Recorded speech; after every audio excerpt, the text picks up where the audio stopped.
let's go back to San Francisco. So you've gone out of Tattoo City.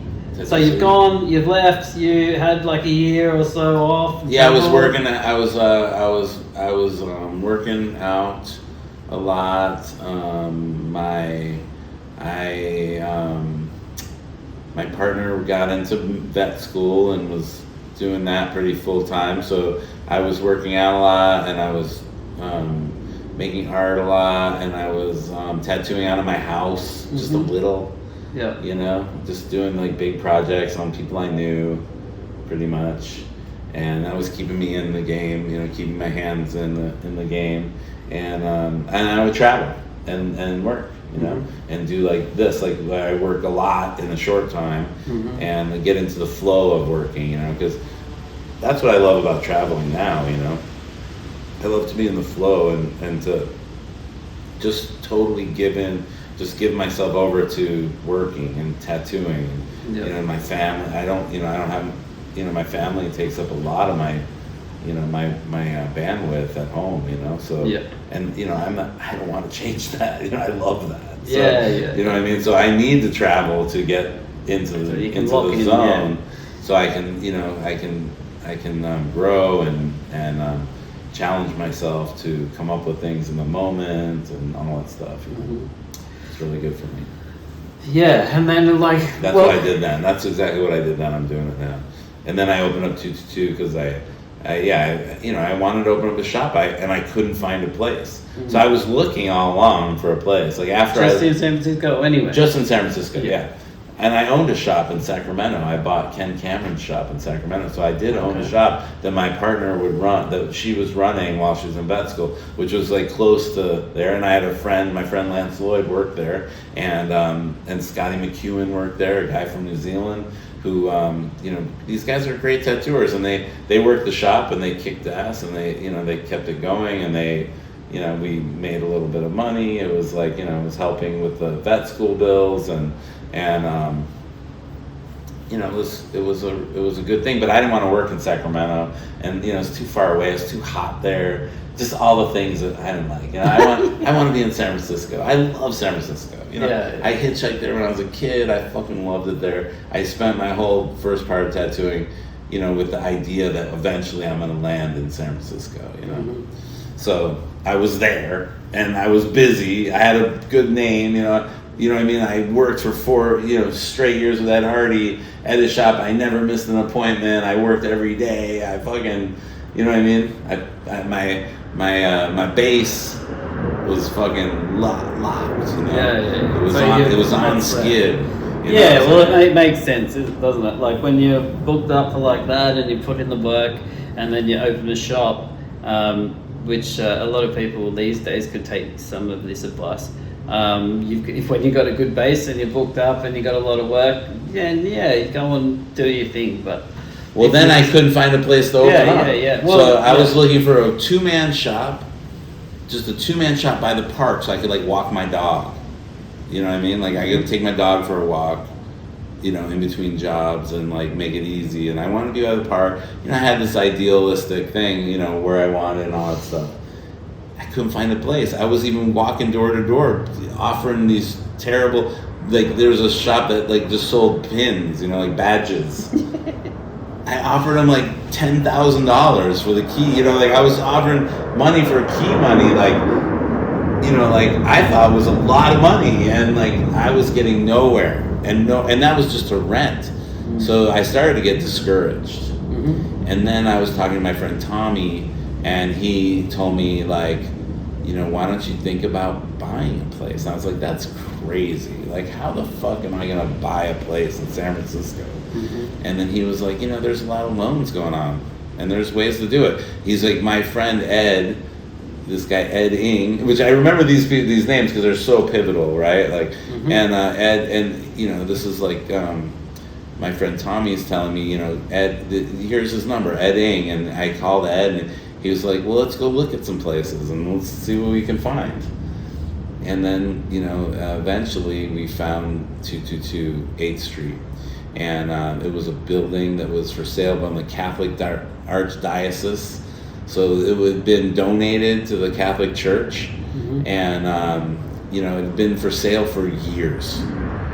It was a piece of shit building in a fucked up neighborhood that was across the street from a methadone clinic and a homeless shelter, and you know, there was like, you know, homeless people in the alley, and you know, there was you know, the gay leather bars were around that neighborhood. It was, you know, it was like it was a no man's land, you know. And at first I was like, that's not really the spot. Like, I don't know, like, you know, I was hoping to go by the park. I could walk my dog, you know, like, this is not it. And this building was huge. Yeah. You know, first of all, and it was a huge building. I wanted a 2-man shop. Like, I wanted a 2-man shop. I didn't want to work with a bunch of people. I wanted a 2-man shop, easy, simple, you know, that's what I wanted. And that's what I said I was going to do. So, you know, that's what I wanted. And anyway, it went to a place where the Jets. Yeah, the Jets. Yeah. It went to a place. We went and looked at it, and the upstairs of the place was just filled with artwork, like crappy, like just like, you know, art school, like just giant rolls and like giant sculptures of like nothing, and it was just filled with garbage, basically. The whole upstairs of this place, you know, it was like a storage unit for someone, you know, and the downstairs was like just non-usable, hadn't been used in years, just rotting, and you know, it looked like a lot of, I mean, like a real lot of work. It was a real lot of work. And so anyway, long story short, I decided I was going to go for it, and then Ed Ing got me with someone who was a specialist in getting loans, and yeah, before you knew it, you know, it was like, it looked like it was going to happen. You know, I had some savings. I mean, I was working for 4 years, like nonstop, and I did save everything. So, you know, I'm not really a spender person. So, you know, I had some money, and, you know, they were going to take all of it. Everything.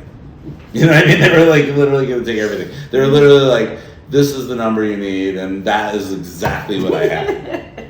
So I was like, okay, so I know that feeling. I had it, and I was just like, I'm all in, right? So we get in there, we get the place, and then we get in and we start like looking at, you know, we start picking off the spots and taking down some of the rot downstairs, and, you know, we called off all the stuff upstairs, which, you know, took days. I mean, it was so much, right? Yeah, it was like a crazy undertaking, which I had just been tattooing my whole life, basically. So this was like a whole new thing. And then we got downstairs, and all of the walls, all of the wood beams, none of them connected to the ground. They were all rotted. Whoever had the place before, they poured a slab of concrete over the wood. So it just all rotted. There was nothing holding the building up. So this building surfed earthquakes in San Francisco because it was leaning up against the building next door. And then it was like, oh my God, I have no fucking money.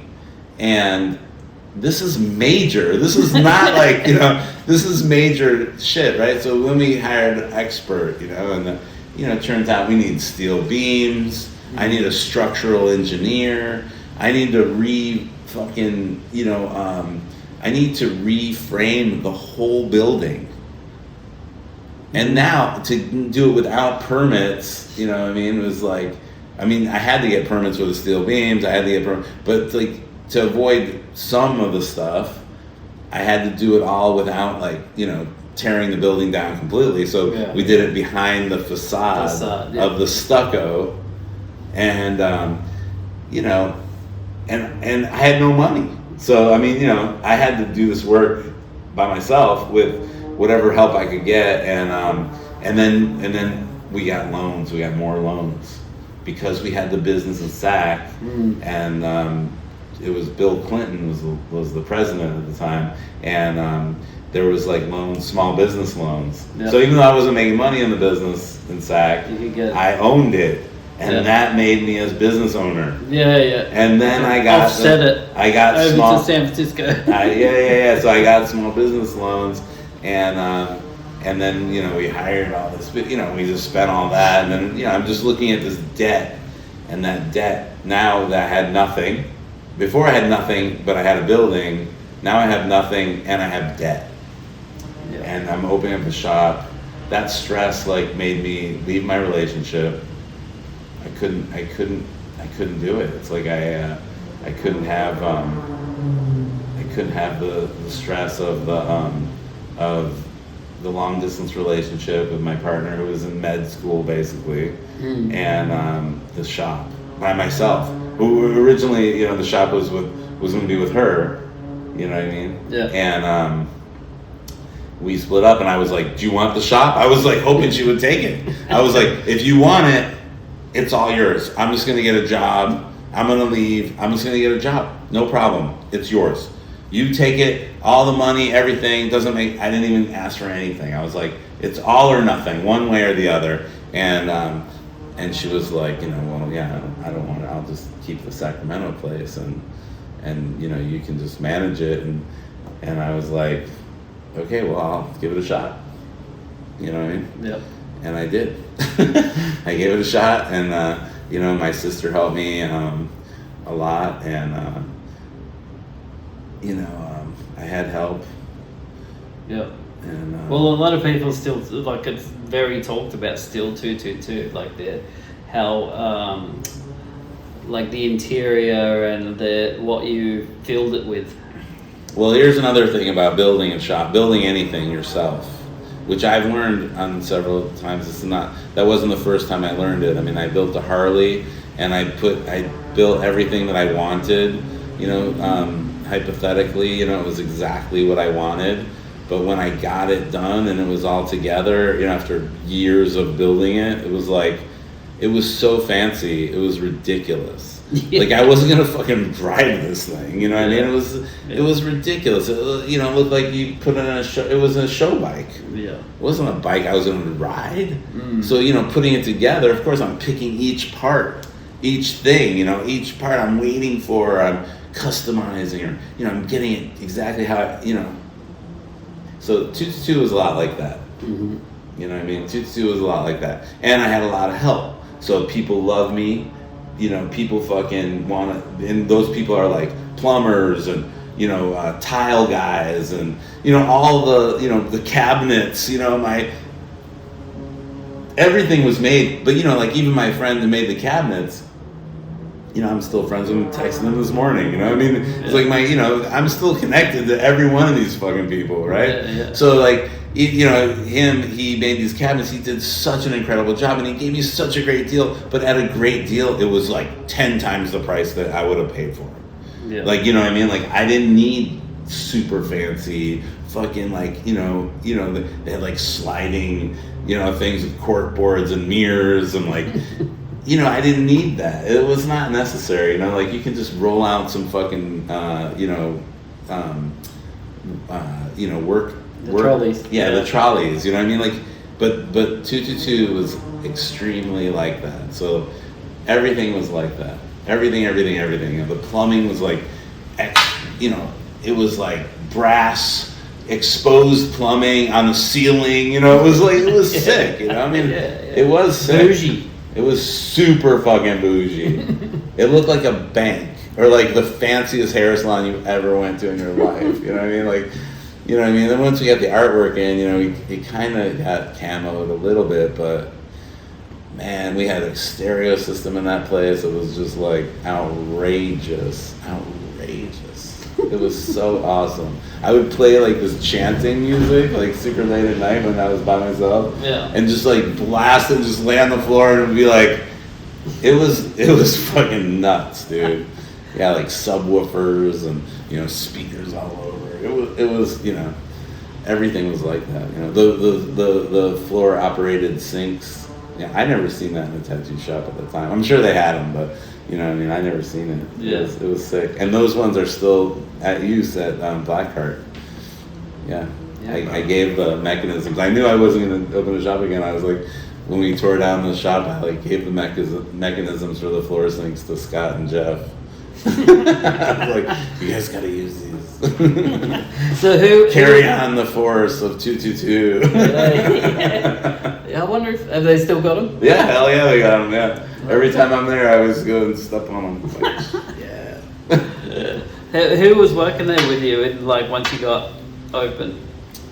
Well, Jeff Rasher and Scott Sylvia, a guy named Gary Kosmala, and then later Jesse Tuesday came on, and Gary Kosmala left, and Juan Puente came. Yeah, Juan. Some heavy hitters. They were awesome. All those guys were so great to work with. I really loved them. And when Jeff and Jesse came to me and said they were going to leave, they also gave me a year's notice, just like I did with Ed. Mm-hmm. And I was like, fuck, if you guys are leaving, I want to leave. I can't fucking do this without you guys. And I was like, yeah. Then I checked out and see if I could get rid of the place. And turns out I could. Yeah. You just sold the building. Sold the building. Yeah. I closed it up and sold the building. Yeah. Moved on. Yeah. So where did you go after that? Did you go traveling again or? Yeah. Then it went back to like the recluse style, like I did the last time. Yeah. But I bought a house in Oakland Hills, mm-hmm. and I lived in Oakland Hills in East Oakland, and I reclused in. Man, I was studying. I was pretty deep in like some studying of other things besides I was studying a few different things. So I kind of went into that and took a hiatus from tattooing, and tattooed like just in my house. Like I set up a studio in my garage that was mm-hmm. once a music studio. The guy who owned it before me had a music studio in the garage. Mm-hmm. So I just turned that into my little tattoo station, and put lights and just a tray and a chair and basic setup. Yeah, basic setup. And I tattooed probably like at least 2 days a week, sometimes 3, mm-hmm. and once in a while more. Not much more, but once in a while more. And never more than one person though a day, for sure. Yeah, I got a puppy. Yeah. I fucking was training the dog. I was taking him for hikes every day, working out every day. Yeah. I had a girlfriend at the time, that I spent a lot of time with. Less stressful. Yeah, it was really fun. Yeah. Yeah, it was weird, the decompression from owning a shop to not owning a shop. That was much different than like working at Tattoo City and then not working at Tattoo City. Mm. But not working at Tattoo City was intense because I worked fucking every day and I did like fucking 12-hour days. Mm-hmm. That was normal for me. Mm. Like less than 12-hour days. Like you see, I do 12-hour days here, right? And it's like less than that would seem weird. Yeah. Mm-hmm. So when I was doing that and I was like working out and meal prepping and like just self-care. Yeah. Looking after the shit that other people do their whole lives, I was doing, Yeah, you don't have to live tattoo like fucking 24/7. It's not. But it's my go-to place. It's my, that's my safe zone. My happy place is not about me. It's about you. What I mean? Yeah. So. And was that at that time? Had Freddy already gone to Oakland? Or? No, Freddy was doing some other stuff.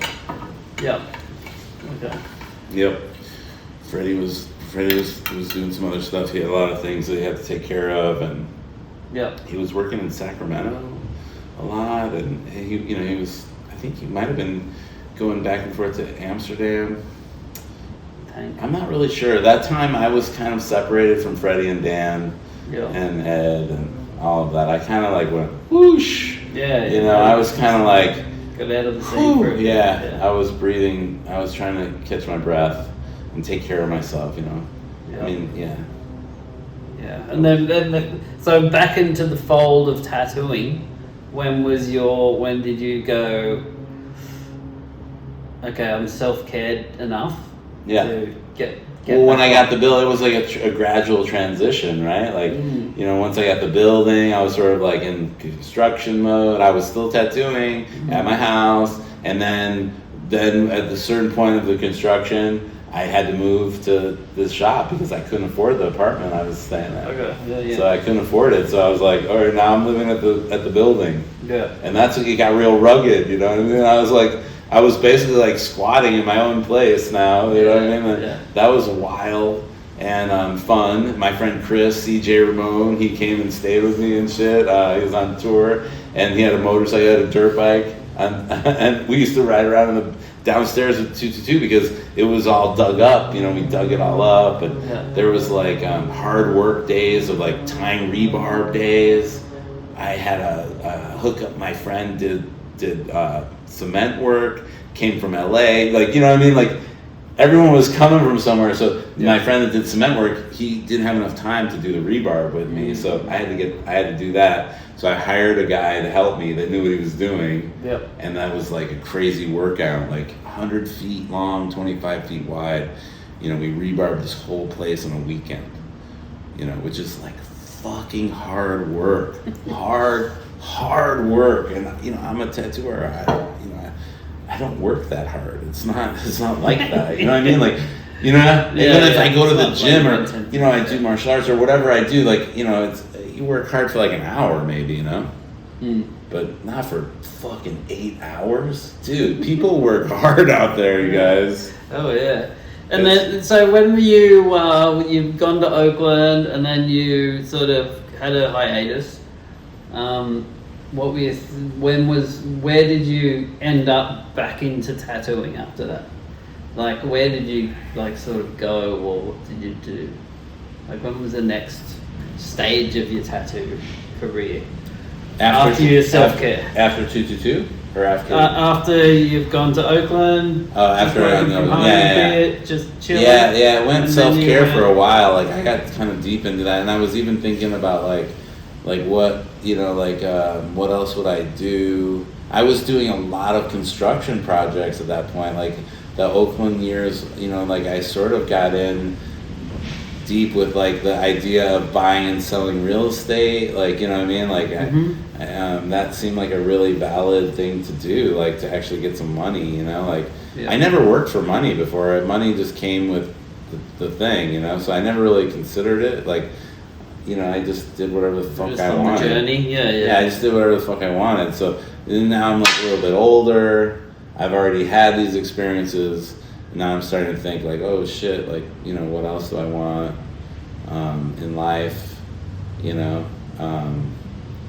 And I started thinking about that, and then I started causing action toward that. And you know, it's like the minute the mind goes there and the action starts, you know, next thing I know, I'm working on like 3 projects.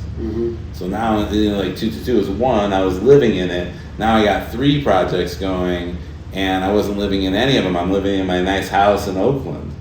You know what I mean? And like I'm like, you know, walking my dog and doing projects by the phone, you know, and by knowing people and connecting people with work, and you know, it was fun, you know, and it was going smoothly, you know. Again, and I had a lot of help. I didn't listen to some advice that, you know, I could have got out of it a little bit. You know, I could have, you know, slowed my roll and like, you know, not tried to do so much. And I, you know, but, you know, in the 2008, thing happened, you know, the crash happened, you know, then I was going to go back to tattooing full time and move to New York. So that's what I was going to do. Me and my wife now, who's my girlfriend then, she's my wife now, we're going to move to New York. I mean, she was my wife then, at this point. We're going to move to New York, and I was going to get a job with Lori Levin at Brooklyn Adorned, which was New York Adorned's Brooklyn shop, which was beautiful, like 222, but like, you know, with Lori's, you know, vision and Lori, you know, Lori's connections. She did exactly the same thing, basically. But, you know, she did it, you know, just in a different way. I mean, it was really a beautiful shop. There was incredible artists who worked there, all of them. They were all like my friends too, and they were all so good under one roof. And they were all excited that I was going to come. I felt they were excited. So if they weren't, they fucking sure as hell made me feel like it. So thanks for that. And that's good. but they did, and they were all so so good, and just so they were really inspiring to be around. And they were all moved by me and my past efforts. So I easily got a job there. It was like, I was welcomed in by everyone, and and then my wife and me made a list of where we were how we wanted our apartment to be, and it was fucking like the craziest list. My friend Joe Keefe, he looked at it and he was like, "Dude, you're not gonna get anything on this list. Like, you're literally not gonna get anything on this list." But that's not how my wife works. She doesn't operate in those terms in that realm, and she's just like, did this. And then boom, everything on the list, we got a place, and it was like not even crazy expensive because of the market crash. These places were for sale. Now they're just renting them, and they're just renting them for short term. So they're just trying to fill them up for now. Yeah. Until the thing changes, and then they can sell them. Yep. So they didn't give you you couldn't stay there long either. Like it was a short term situation. But the place was insane. 17-foot ceilings. It had fucking parking garage. It had a fucking Olympic-sized indoor pool, which was like insane, right? It had a gym. It had an atrium that was like a beautiful, like, it was fucking nice, Yeah. It was like made by a basketball player, like put his money into it. Okay. It was like Magic Johnson or something like that. I think it was the guy with the AIDS, right? The one that the Magic Johnson. Yeah. How was tattooing in New York? Well, we never made it there. Oh. So I made a work trip there, and we signed the lease for this place. But I signed the lease, and then I was going to send the lease to my wife, who was in Los Angeles at the time, and she said she couldn't sign it. And I was like thinking that we were done, like she was going to leave me, and that we were done, like and then she said, "You got to come here and talk to me." So I was like, "All right." Then I got on a plane, I went to LA, and then that's when she told me she was pregnant. And we weren't moving to New York pregnant. Nah. Not even in that beautiful place, because it was small, high ceilings, but small. Yeah. Beautiful, incredible view like this one, but small. Yeah. And we have nobody there. So we're not having no babies, and I'm not signing up to work to pay for this place. No way. And then she's alone with the baby. That's not the life for us. So we did a very similar thing. Yeah. So we moved to LA. We moved to LA where her family is. So we had support. We rented the family house, the house that my wife was a baby in. And grew up in. Her brother lived in that house, and his babies were born in that house. So what I mean. And then he lived next door. He bought the house next door when that became available, and my in-laws rented this house, and they rented to a friend of his. So we just told the friend that he had to leave. That their daughter was gonna have a baby, and she was gonna have a baby in that house, just like the brother did, and they did, and that was it. And he was pretty upset about it, but he did leave. Yeah. Well, he didn't have a choice, really. He didn't have a choice, and it was kind of cheesy that he was upset about it, but understandable, I guess. Everyone's in it for themselves, so that's how life is, right? Yeah, that's a cool spot, where it is. It was a really cool spot. It was teeny tiny, but it was really intimate and beautiful. Up on the mountain. We had a great outdoor. We had a lot of land. We were on top of a mountain. We had like 83 stairs that went up to our house. Yeah, and there's a lot of stairs. It was like a vertical ladder of I cement. remember when I went there and brick stairs. The first time, I was like, "It's up there." Okay. Yeah, everyone's the same. Which is not too bad, because where I'm from, it's very similar. There's lots of, where I've never been to anybody's house that had that many stairs that went to the house, where you can't get to the house without stairs. I've never been to anyone's house like that. but and moving into it was a little daunting. But after we lived there, I really liked it. It was really fun, and I love that my kids had their first years in that house. You know, the one that my wife was in, and the birthday parties, and you know, we had like such a nice outdoors. I built a really sick fucking tree house. You know, then we replaced the stairs with cement stairs. So we fixed the stairs because they were like crazy crooked stairs. Yeah. Before, that's probably the ones you saw, but we redid them to be cement stairs, so they were not like like sticking out on crazy angles. I mean, it was wild. And did you, when you moved to LA, did you open the private spot that you had there, like pretty much straight up? Or? Yeah, totally straight up. It wasn't my spot at first. The first 3 months, someone else's spot, and he invited me to work there. He just let me work there. I mean, he invited me to work there. I saw him at a restaurant out there. I was sitting with somebody, I don't know if it was Frank. I'm not sure who I was sitting with right now, but he saw us, and then he said hi, and then he offered me a place to work. He was like, "Oh, you're right there. You can come work at my place." And I was like, "All right, cool. I'll come check it out." And I did, and I was like, "Yeah, work there." And then one day he came to me and was like, "We got to move. We're gonna move. We're gonna move down the street to the street location." This was an upstairs part of a building, and I really liked it because it was like, it was pretty private. It's good. Yeah, it was good. It was good. It was pretty private. It was like upstairs behind. There was windows that I could almost see my house. It was a mile away, but I could almost see the house. Like, it was pointed in that direction anyway. You know what I mean? Like if there was like smoke coming, I would know. Yeah. So I was like, I really liked that place, and I had a hard time working with that guy. He was kind of intense guy. Nice dude, but kind of intense, and I didn't really want to move. So when he said that to me, I was like, well, I think I'm going to keep this place. And he was like, oh, well, blah blah blah. And I was like, yeah, I'm gonna go ask them. And then I asked them, and they were like, yeah, of course. You were there for a while, weren't you? I was there the longest place I've ever worked in my career. That's the longest place I've ever been. I was there for 10 years. I did a lot of fucking work there, and I spent a lot of time there in COVID.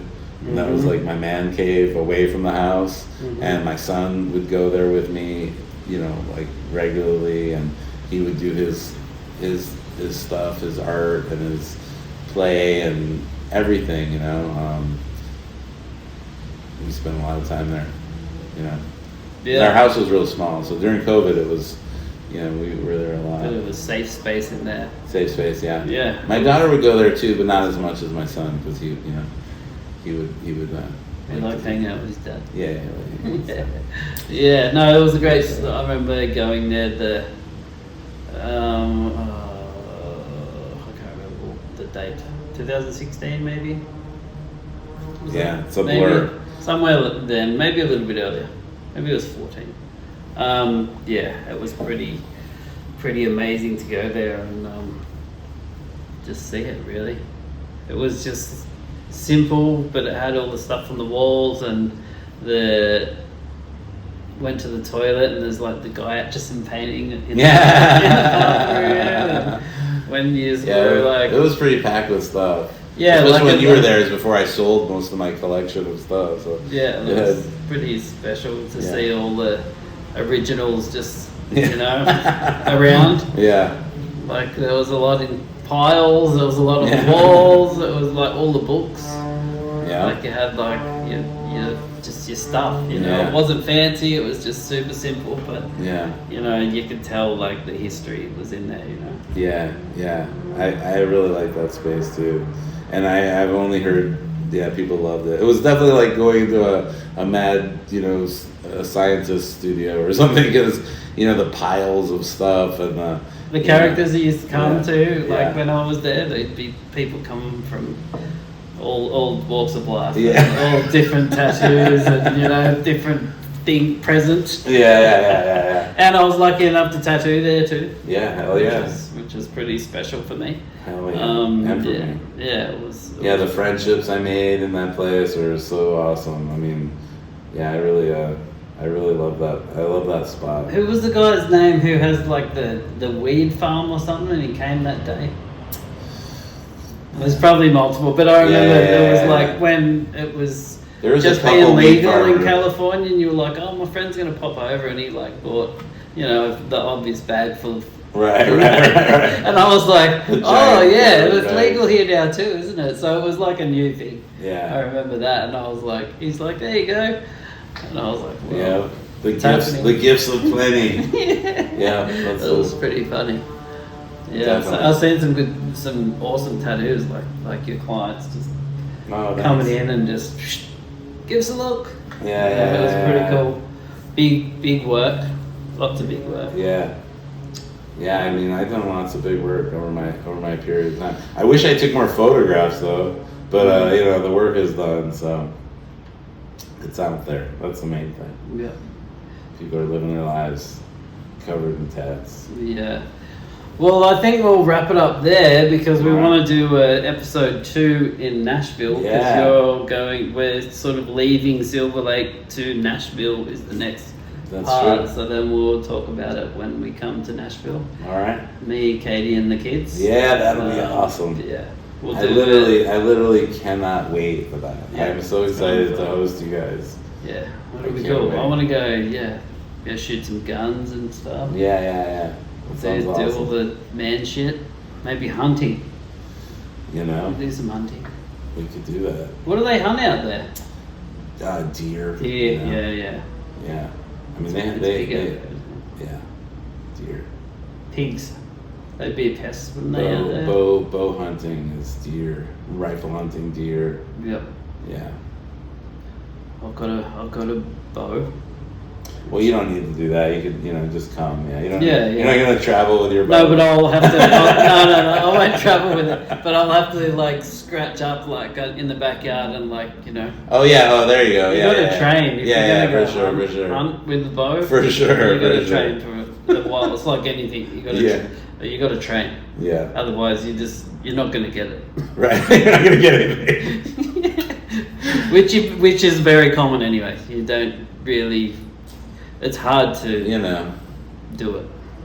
It's a hard thing to do, which is a good thing that it's hard. Not if you're hungry. And not if you're hungry. But I'm sure we could just probably go and get some venison from down the road. Yeah, that's right. Oh, that's right. We have money. That's right. You can use money. The old fashioned. It'd be cool. But it'd be cool to go visit Chad's shop and hang out and. Yeah. Oh yeah, I'm sure Chad will be excited as hell to host you. All right. Yep. Thanks. All right, brother. Thank you. Thank you, man. Thanks, guys.